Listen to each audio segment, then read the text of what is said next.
for tuning into Talking Point. I'm your host, Neeraj Shah. And the talking point today, as the better part of this week is it a time to check in or check out?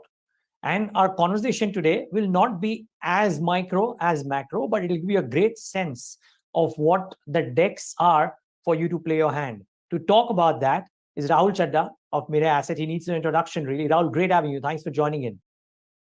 Thanks, Neeraj. Thanks for inviting me to your show. The pleasure is ours. So, Rahul, in loosely put time to check in or check out, but I'm guessing the global macro is a very important say currently in what should investors do, arguably what you are doing. Tell us how you are analyzing the landscape. Absolutely. I think historically, if we see global macro used to just entail looking at business cycles. And again, you had overheated economies. Central banks used to come, raise interest rates so that the economy slowed down. And that was it. But today, as we sit, look, that traditional business cycle dynamics, which is playing out in US. Outside that, what is happening is over the last 10, 15 years, we all know world's accumulated a lot of debt. So as US rates, US 10-year yields gone to nearly 3%, what's happened is we've got signs of yield curve control, which are coming in Japan. So the Japanese yen is behaving like a mid-cap stock, down 20-25% YTD. A similar thing is playing out in Europe, where when ECB comes and says they're going to control the spreads in the peripheral Europe, that's a de facto yield curve control. So there is a capital flight which is happening out of Japan, out of Eurozone, and that's going to US, that's making dollar stronger. So that's one part of the story. What we've not seen, and I think we'll see in the next 6-9 months, is what happens to China. See, right now things being quiet, everybody's being focused on zero COVID, or the dynamic zero COVID, as they say. But look, in recent days, we've seen renminbi move a bit. So renminbi and rupee have been two strong currencies. Unlike Korean won, unlike JPY, which has depreciated 20%, renminbi and rupee have outperformed by being down 6 to 7%. I think the next move comes here in renminbi. So it's highly likely that China does a bailout for property developers. And as they do the bailout, we can see renminbi slip from here on. And that may have repercussions for rupee. So I think that is the dynamics which is playing out. And then again, what we've got to grapple with is the energy security issues because of what happened in Russia, Ukraine. Look, gas today is priced at nearly $400 of oil equivalent. So you're seeing countries like Japan, Korea quickly sign up cargoes for the winter. So what does it mean for the gas shipments GAIL has, or the gas imports into India, is to be seen. And last but not least, again, we all used to talk about global warming, the change on the climate, all these things. Nobody thought in the wildest dreams that is going to hit us so soon. I mean, you've got heat waves all over. You look at the spatial distribution of rains in India. East used to get normally flooded. If I'm not mistaken, East is having a drought and West and South is having kind of a huge rains. And come to China, there are no rains in Yangtze River. So there is severe shortage of hydroelectric power. There are, again, all these electricity cuts, energy cuts which are happening. You have a similar story being played out in continental Europe and in US. So the world's grappling with a lot of issues at this point of time, which is where it becomes a tricky market to navigate. It does, and I'm glad you are the one doing the navigating and I'm doing the questioning. So let me ask, sorry, just a follow-up though. Did I hear you say that the rupee will tailgate the renminbi? I think that happens. See, if you see RBI and PBOC, they've taken a similar policy of keeping the currency relatively steady. Look, all this works in the first 3-4 months or first 5-6 months of uncertainty. But if the uncertainty prolongs, then the currency comes under pressure. And we run a sizable deficit with China. So the economy seems a bit overheated if you look at the trade deficit number coming for the month of July. So if renminbi depreciates, not to the same extent, but rupee is likely to follow that. Okay. Now, there's a black box, and that is China. The implications of what China does are not quite even understood as things stand. What's your sense of what happens there, considering 2 or 3 things? One, November is the big event, and maybe it's a small event, but to the world, it will be a big event. I mean, small because maybe it's a foregone conclusion, but still it's a big event. That is part one. And part two, with all that's happening in China on the economic side, including the drought situation you just spoke about, and including until the bailout happens, the situation with the property sector. How do you analyze that and its impact on all things related to the world?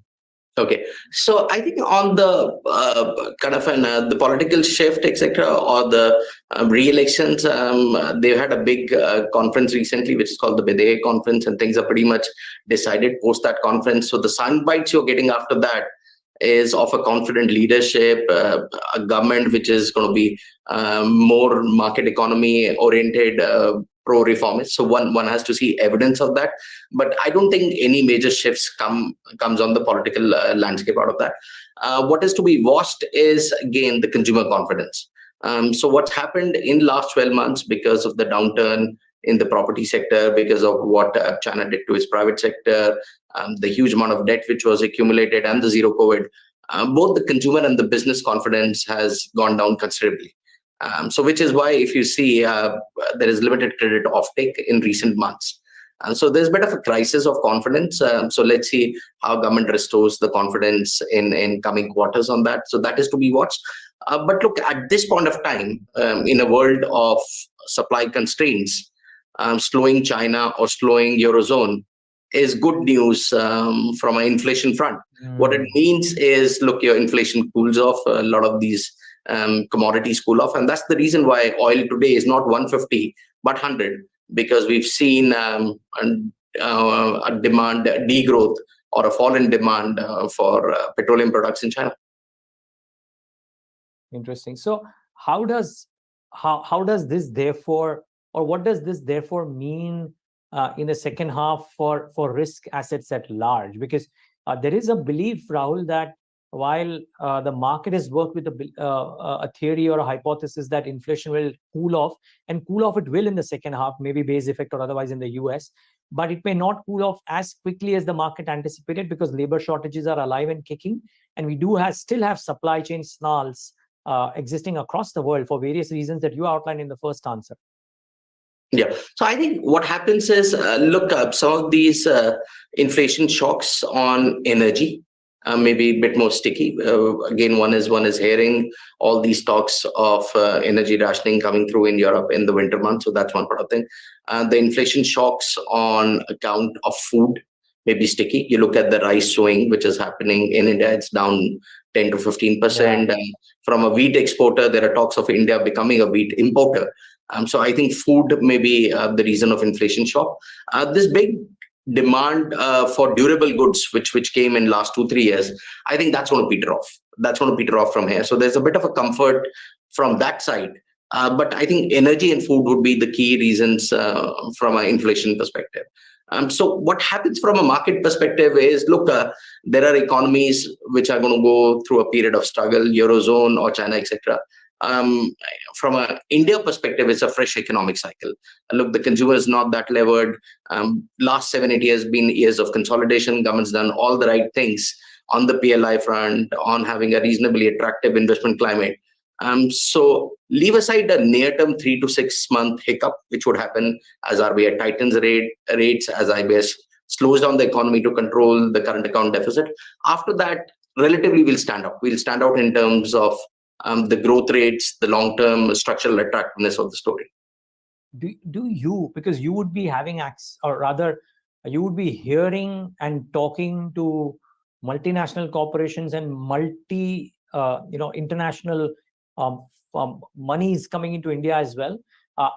Is there, for lack of a better word, a beeline for India in terms of setting up shop, setting up manufacturing alternates to China and some of the Western manufacturers because of ease of doing business and low cost, etc., or is it still fairly measured? So I think we've seen initial moves. The very fact that Apple's moved, a lot of your smartphone supply chain would follow that. And the very fact that Apple is going to ship out the latest line of iPhone products just weeks after China speaks volume for it. But look, it's far and few. So you've got to see that PLI move outside the smartphones to other sectors. You need to give conviction to the businesses that, look, there is a good domestic captive market. and you can have scale in India. You can ramp up very quickly in India. So that bit of a comfort needs time. That bit of a comfort needs success story. And to be fair, what we are seeing in China today is a result of efforts over the last 15 years. See, when China joined WTO, and I think this was way back in 2001, their share of world exports was about 2 or 3%. Today, that number stands at 16, 17%. So it's taken that 15 years. So it would be unfair to expect India to do it overnight. But look, it's a move in the right direction. Yeah. So I heard you say that leave aside a hiccup for the next 3 to 6 months if it may come, but the longer term story looks good. The question is about the hiccup and the valuation numbers, Rahul. To a lot of people's minds, even if you pencil in 1,000 rupees EPS for FY24, and that may have some naysayers out there too, we are maybe fairly valued or slightly overvalued. In a world which is looking devoid of growth, does it make the case for a sharp corrective move or not quite? Okay, so what would happen is, look, in India also, we've seen the best of the growth. RBI has used $30-40 billion defending currency. What it means is the surplus liquidity which was in the system has now gone. And rate hikes are going to work their way through the economy in terms of tightening, slowing down with a quarter or 2 lakhs. So that's going to come through. But look, we live in a relative world. And from a relative world perspective, India would stand out, which is where post this rally, what we've seen is some bit of a correction would happen as it dawns on market participants that growth is slowing. But as the growth kind of settles at a much higher level compared to our rest of the peers, that's where you'll see foreigners come and add to India. Last 12 months been a story of kind of looking at the cheapness in China and adding over there. But what people have realized is there may be structural issues over there. Whereas from a structural perspective, India is attractive. The challenge from India is more of a near term, which is the current account, the energy security. As people get comfort on that and you get a little bit of a pullback in market, you may see more support from the foreigners for the market. Domestic cyclicals or exporters or the tried and tested high growth themes? I mean, there are 2 or 3 pieces out there. What is it that you prefer in what you call as the new economic cycle? Okay, so I think it's going to be a mix of all. Domestic cyclicals, banks look attractive, but look, banks obviously are vulnerable to any global pullbacks. Also, they're large liquid, but valuations are attractive. What we've seen is the banks do reasonable good work, and if the macro risks are controlled, you'll have these banks in quarter or 2 from now showing NI growth of 15%. P-pop growth would be anywhere between 15 to 20%. That would be taken very favorably by the market. So I think banks clearly stand out.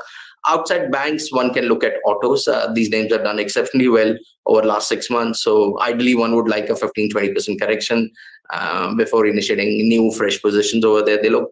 And then look, consumer durables. What we saw with some of these consumer durables over the last 6-9 months was this extreme pain of higher RM prices. So as some of the raw materials cool off, as they pass some of these higher raw material prices to the end consumer, the margins will look better, the demand would revive. So I think these are the sectors which look attractive.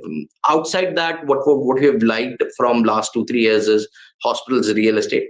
That is where a huge under-penetration story is there. That's where you're seeing, particularly for real estate, rising affordability and new cycle.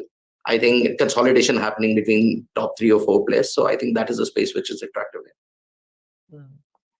One final question. The belief largely is that if there is a new real estate cycle, in more ways than one, that sector, I mean, not only does well for itself, but the resultant spillover economic effect that a buoyant real estate cycle brings is long lasting, as a long tail and as a slightly fat tail.